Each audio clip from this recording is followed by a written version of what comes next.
Hello दोस्तों, स्वागत है आप सभी का टू द पॉइंट में। आज का हमारा टॉपिक फैमिली कोड्स है। हम जानने की कोशिश करेंगे कि फैमिली कोड्स होते क्या हैं और ये किस तरीके से काम करते हैं।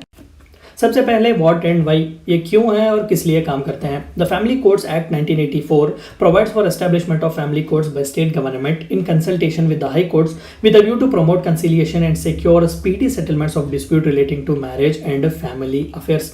मैरिज से रिलेटेड जो कोई भी इशू हो, डाइवोर्स हो या फिर कोई झगड़ा वगैरह चल रहा है या फिर आपके बच्चों से रिलेटेड जो कोई भी इशू है, प्रॉपर्टी से डील करता है यानी कि आउट ऑफ मैरिज अलायंस, तो उन सभी इशू से डील करता है फैमिली कोड्स। यानी कि फैमिली कोड एक्ट 1984 के तहत एक प्रावधान दिया गया कि स्टेट गवर्नमेंट जो है वो फैमिली कोड्स बनाए हाई कोर्ट के एक व्यू के साथ, कंसल्टेशन के साथ, ताकि एक आर्बिटरी एक बॉडी बनाया जाए या फिर एक कोर्ट की तरह ही हो सकता है, लेकिन कोर्ट नहीं है। देखिए, स्टैट्यूटरी बॉडीज हैं फैमिली कोड, जैसे कि मैंने कहा कि वो एक एक्ट से जो है अपने पावर को लेते हैं। तो एक ट्राइब्यूनल की तरह फैमिली कोड्स एक्ट करते हैं जो कि रिकंसिलिएशन के बारे में बात करते हैं, एक स्पीडी डिस्प्यूट सेटलमेंट के लिए वो बात करते हैं, जहां पर स्पेसिफिकली मैरिज और फैमिली अफेयर से रिलेटेड जो कोई भी इशू है वो यहां पर डील किया जाता है।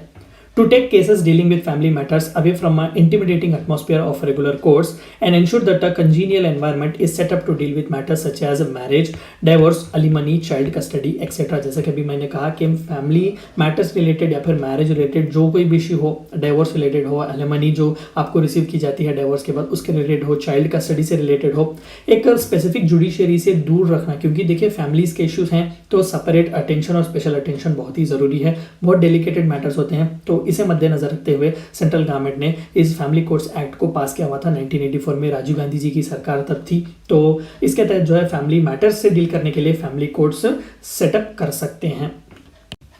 To tackle the problem of pendency by improving the efficiency of the system, where courts are equipped with counselors and psychologists to ensure that while there may be core legal issues to be dealt with, there is also a human and psychological dimension to be dealt with this in this manner। यानी कि आप एक बहुत ही problematic marriage आपकी जा रही है, confusion है कहीं ना कहीं। देखिए, ये महज कोई लीगल इशू नहीं है, कई बार जो है वो हेड हाइनेस हो सकती है हस्बैंड की या फिर वाइफ की, इन दोनों के बीच जो है इश्यूज आ सकते हैं। तो कहीं ना कहीं साइकोलॉजिस्ट की बहुत ज़रूरी है, एक मेंटल हेल्थ जो डील करता है, जो एक स्पेशलिस्ट होता है, उसकी भी बहुत ज़रूरी है ताकि डिस्प्यूट को रिजॉल्व किया जाए एम्बलिकली, यानी कि कोर्ट में ना जाएं, पुलिस वगैरह पर जाने की आपको ज़रूरत ना हो। अब खामखा जो है कोर्ट की पेंडेंसी भी बढ़ेगी इस तरीके के केसेस आने से, और ये ज़रूरत भी नहीं है, क्योंकि कई बार जो है बहुत ही पेटी होते हैं केसेस, लड़ाई झगड़ा हो गया जो है, आप डायरेक्टली फैमिली कोर्ट्स के पास जा सकते हैं और रिकंसिलिएशन कर सकते हैं। It is mandatory for the state governments to set up a family code for every area in the state comprising a city or a town whose population exceeds 1 million, यानी कि 10 लाख से ज़्यादा जिस टाउन का भी या फिर जिस सिटी का पॉपुलेशन है, स्टेट गवर्नमेंट पर यह अनिवार्य रखा गया है कि वहाँ पर वो फैमिली कोड्स सेटअप करें। द कटिंग एज, आइए जानते हैं कि किस लिए ये फेमस है। The family courts are free to evolve their own rules of procedure which override the rules of procedure contemplated or contemplated under the code of civil procedure। Natural justice की बात जब हम करते हैं तो यहाँ पर डील किया जा सकता है, वो खुद के रूल्स बना सकते हैं। देखिए, जब हस्बैंड एंड वाइफ के बीच कोई इशू है या फिर फैमिली रिलेटेड इशू है, चाहिए कि नहीं आप हर बार आईपीसी या फिर सीआरपीसी की मदद लें। कई बार जो है, जैसे कि अभी हमने कहा कि एक साइकियाट्रिस्ट की ज़रूरत है, एक बहुत ही एक सुलझे हुए आदमी भी जो है आपके बीच का कन्फ्यूजन दूर कर सकते हैं। तो फैमिली कोड्स यूनिक इसलिए हैं क्योंकि वो खुद के अपने रूल्स बना सकते हैं, वो सीआरपीसी या फिर आईपीसी को ओवरराइड भी कर सकते हैं। Special emphasis is put on settling the dispute by mediation and conciliation. When the matter is solved by an agreement between both the parties, it reduces the chances of any further conflict। यानी कि एक arbitrary nature है, conciliation की बात की जा सकती है, मीडिएशन की बात की जा सकती है। अगर रिजॉल्व हो गया, अगर दोनों पार्टीज समझ लेती हैं कि कहीं ना कहीं गलती हो गई, हमें माफ़ कर दीजिएगा, फिर से हम एक दूसरे के साथ ज़िंदगी जीना चाहते हैं, तो कोई भी कन्फ्लिक्ट नहीं, जुडिशरी के पास जाने की ज़रूरत ही नहीं है।